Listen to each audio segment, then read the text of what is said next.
மத்தேயு அதிகாரம் 12 வசனம் 1. அக்காலத்தில் இயேசு ஓய்வு நாளிலே பயிர்வழியாய் போனார். அவருடைய சிஷ்யர்கள் பசியாயிருந்து கதிர்களை காய்த்து தின்ன தொடங்கினார்கள்.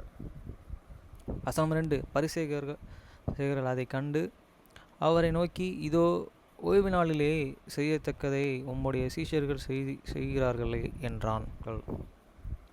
வசனம் 3. அதற்கு அவர், தாவீதும் அவனோடு இருந்தவர்களும் பசியாயிருந்தபோது செய்ததை நீங்கள் வாசிக்கவில்லையா? வசனம் 4.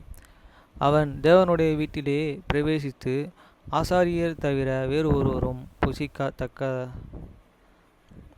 தகாத தேவ சமூகத்து அப்பங்களை தானும் தன்னோடு இருந்தவர்களும் புசித்தார்களே. வசனம் 5. அன்றையே ஓய்வு நாளிலே ஆசாரியர்கள் தேவாலயத்தில் ஓய்ந்திராமல் ஓய்வு நாள்களை வேளையில் நாளாகிலும் குற்றமில்லாதிருக்கிறார்கள் என்றும் நீங்கள் வேதத்தில் வாசிக்கவில்லையா? வசனம் 6. தேவாலயத்தில் பெரியவர் இங்கே இருக்கிறார்கள் என்று உங்களுக்கு சொல்கிறேன். வசனம் 7. பலியை அல்ல இரக்கத்தையே விரும்புகிறேன் என்பதின் கருத்து இன்னதென்று அறிந்து இருக்கிறீர்களா? குற்றமில்லாதவர்களை நீங்கள் குற்றப்படுத்த மாட்டீர்கள். வசனம் 8. மனுஷ்குமாரன் ஓய்வு நாளுக்கு ஆண்டவராய் இருக்கிறார் என்றார். வசனம் 9. அவர் அவ்விடம் விட்டு போய் அவர்களுடைய ஜெப ஆலயத்திலே பிரவேசித்தார். வசனம் 10. அங்கே சூம்பின கையுடைய மனுஷன் ஒருவன் இருந்தான். அப்பொழுது அவர் மேலே குற்றம் சாட்டும்படிக்கு ஓய்வு நாளிலே சொஸ்தமாக்குகிறது நியாயமா என்று கேட்டார்கள். வசனம் 11. அதற்கு அவர், உங்களில் எந்த மனுஷனாகிலும் ஒரு ஆடு இருந்து அது ஓய்வு நாளில் குழியிலே விழுந்தால் அதை பிடித்து தூக்கிவிட மாட்டானோ? வசனம் 12. ஆட்டை பார்க்கிலும் மனுஷனானவன் எவ்வளவோ விசேஷித்தவனாய் இருக்கிறான்.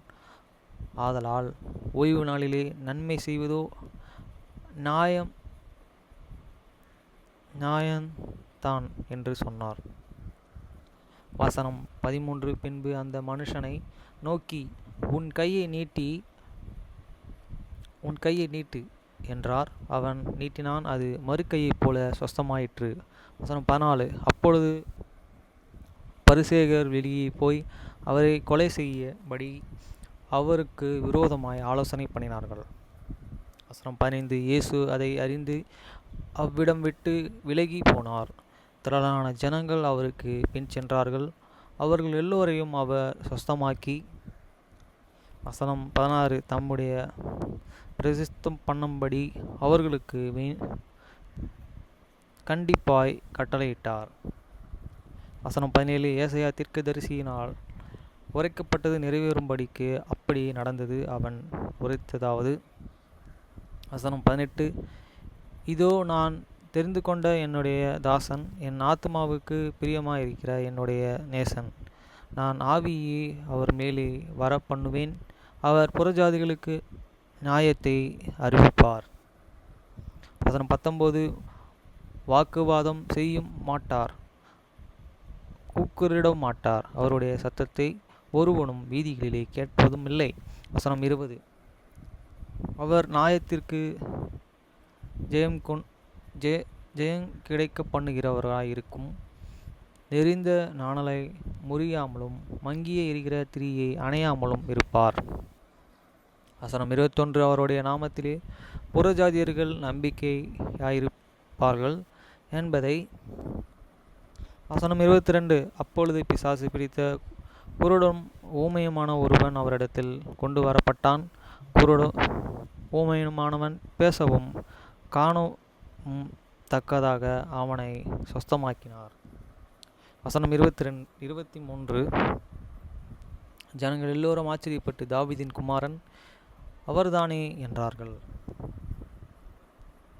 வசனம் 24. பரிசேயர் அதை கேட்டு அவன் பிசாசுகளின் தலைவனாகிய சேயேல் பெயல்செபூவினிலே பிசாசுக்களை துரத்துகிறவனான அல்லாமல் மற்றபடி அல்ல என்றார்கள். வசனம் 25. இயேசு அவர்களை சிந்தனைகளை அறிந்து அவர்களை நோக்கி, தனக்கு தானே விரோதமாய் பிரிந்து இருக்கிற எந்த ராஜ்யமும் பாழாய் போகும், தனக்கு தானே விரோதமாய் பிரிந்து இருக்கிற எந்த பட்டணமும் தன் வீடும் நிலை நிற்க மாட்டாது. வசனம் 26. சாத்தானே சாத்தான் துரத்தினால் தனக்கு விரோதமாக தான் பிரிவினையை செய்கிறதாயிருக்குமே, அப்படி செய்தால் அவன் ராஜ்யம் எப்படி நிலையிருக்கும்? வசனம் 27. நான்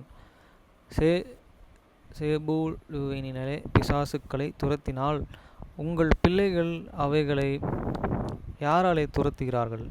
ஆகையால் அவர்களே உங்களை நியாயம் தீர்க்கிறவர்களாய் இருப்பார்கள். வசனம் 28. நான் தேவனுடைய ஆவியினாலே பிசாசுக்களை துரத்துகிறபடினால் தேவனுடைய ராஜ்யம் உங்களிடத்தில் வந்திருக்கிறதே. வசனம் 29. அன்றியும் பலவானை முந்தி கெட்டினால் ஒழியே பலவனுடைய வீடுகள் ஒருவன் புகுந்து அவன் உடைமைகளை எப்படி கொள்ளையாடக்கூடும்? கட்டினாலாகில் அவன் வீட்டை கொள்ளையாட விடலாம். வசனம் 30. என்னுடனே இராதவன் எனக்கு விரோதமாயிருக்கிறான், என்னுடனே சேர்க்காதவன் சிதறடிக்கிறான். வசனம் 31. ஆதலால் நான் உங்களுக்கு சொல்கிறேன், எந்த பாவம் எந்த தூஷணமும் மனுஷனுக்கு மன்னிக்கப்படும், ஆவியானவருக்கு விரோதமான தூஷணமே மனுஷனுக்கு மன்னிக்கப்படுவதில்லை. வசனம் 32. எவனாகிலும் மனுஷகுமாரனுக்கு விரோதமாக வார்த்தை சொன்னால் அது அவனுக்கு மன்னிக்கப்படும், எவனாகிலும் பரிசுத்த ஆவிக்கு விரோதமாக பேசினால் அது இம்மையிலும் மறுமையிலும் அவனுக்கு மன்னிக்கப்படுவதில்லை. வசனம் 33. மரம் நல்லதென்றால் அதன் கனியும் நல்லதென்று சொல்லுங்கள், மரம் கெட்டதென்றால் அதன் கனியும் கெட்டது என்று சொல்லுங்கள், மரமானது அதன் கனியில் அறியப்படும். வசனம் 34. விரியன் பாம்பின் குட்டிகள், நீங்கள் பொல்லாதவர்களாய் இருக்க நலமானவைகளை எப்படி பேசுவீர்கள்? இருதயத்தின் நிறைவினால் வாய் பேசும். வசனம் 35. நல்ல மனுஷன் இருதயமாகிய நல்ல பொக்கிஷத்திலிருந்து நல்லவைகளை எடுத்து காட்டுகிறான், பொல்லாத மனுஷன் பொல்லாத பொக்கிஷத்தில் இருந்து பொல்லாதவைகளை எடுத்து காட்டுகிறான். வசனம் 36. மனுஷர் பேசும் வீணான வார்த்தைகள் யாவையும் குறித்து நியாயத்தீர்ப்பு நாளிலே கணக்கு ஒப்புவிக்க வேண்டும் என்று உங்களுக்கு சொல்கிறேன். வசனம் 37. ஏனெனில் உன் வார்த்தைகளினாலே நீதிமான் என்று தீர்க்கப்படுவாய், அல்லது உன் வார்த்தைகளினாலே குற்றவாளி என்று தீர்க்கப்படுவாய் என்றார். வசனம் 38. அப்பொழுது வேதபாரகரில் பரிசேயரும் சிலர் அவரை நோக்கி, போதகரே, உம்மால் ஒரு அடையாளத்தை காண விரும்புகிறோம் என்றார்கள். வசனம் 39. அவர்களுக்கு அவர் பிரதியுத்தரமாக, இந்த பொல்லாத விபச்சார சந்ததியார் அடையாளத்தை கேட்கிறார்கள், ஆனாலும் யோனா தீர்க்கதரிசியின் அடையாளத்தை மின்றி வேறொரு அடையாளமும் இவர்களுக்கு கொடுக்கப்படவில்லை. வசனம் 40. யோனான் இரவு பகலும் 3 நாள் ஒரு பெரிய மீனின் வயிற்றில் இருந்தது போல மனுஷகுமாரனும் இரவும் பகலும் 3 நாள் பூமியின் இருதயத்தில் இருப்பார். 41. யோனாவின் பிரசங்கத்தை கேட்டு நினைவே பட்டணத்தார் மனம் திரும்பினார்கள். இதோ, யோனாவிலும் பெரியவர் அங்கே இருக்கிறார். ஆதலால் நியாய தீர்ப்பு நாளிலே நினைவே பட்டணத்தார் அந்த சந்ததியாரோட எழுந்து நின்று இவர்கள் மேல் குற்றம் சுமத்துவார்கள். வசனம் 42. தென் தேசத்து ராஜஸ்திரீ பூமியின் எல்லையிலிருந்து சாலமோனுடைய ஞானத்தை கேட்க வந்தான். இதோ, சாலமோனிலும் பெரியவர் இங்கே இருக்கிறார். ஆதலால் நியாய தீர்ப்பு நாளிலே இந்த ராஜஸ்திரீ இந்த சந்தியார்களுடன் இடத்தில் நின்று இவர்கள் மேலே குற்றம் சுமத்துவார் உள்ளார். இருங்க, படிச்சுட்டு இருக்கேன் பைபிள். 43. அசுத்த ஆவி ஒரு மனுஷனை விட்டு புறப்பட்ட போது வறண்ட இடங்களில் அலைந்து இளைப்பாறுதல் தேடியும் கண்டடையாமல். வசனம் 44. நான் விட்டு வந்த என் வீட்டுக்கு திரும்பி போகுவேன், என்று சொல்லி அங்கே அந்த வீட்டை வெறுமையாக பெருக்கி ஜோடிக்கப்படாததாகவும் இருக்க கண்டு. வசனம் 45. திரும்பி போய் தன்னிலும் பொல்லாத வேறு 7 ஆவிகளை தன்னுடனே கூட்டிக் கொண்டு வந்து உட்புகுந்து அங்கே குடியிருக்கும். அப்பொழுது அந்த மனுஷனுடைய முன்னிலைமை அவன் பின்னிலைமை அதிக கேடுள்ளதாயிருக்கும். அப்படியே அந்த பொல்லாத சந்ததிக்கு சம்பவிக்கும் என்றார். வசனம் 46. அப்படியே அவர் ஜனங்களுடனே பேசுகையில் அவருடைய தாயாரும் சகோதரரும் அவரிடத்தில் பேச வேண்டுமென்று வெளியே நின்றார்கள். வசனம் 47. அப்பொழுது ஒருவன் அவரை நோக்கி, உம்முடைய தாயாரும் உம்முடைய சகோதரரும் உம்மாண்டை பேச வேண்டுமென்று வெளியே நிற்கிறார்கள் என்றான். வசனம் 48. தம்மிடத்தில் இப்படி சொன்னவனுக்கு அவர் பிரதியுத்தரமாக, என் தாயார் யார், என் சகோதரன் யார் என்று சொல்லி. வசனம் 49. தம்முடைய கையை தமது சீஷர்களின் நேரே நீட்டி, இதோ என் தாயும் என் சகோதரரும் இவர்களே. வசனம் 50.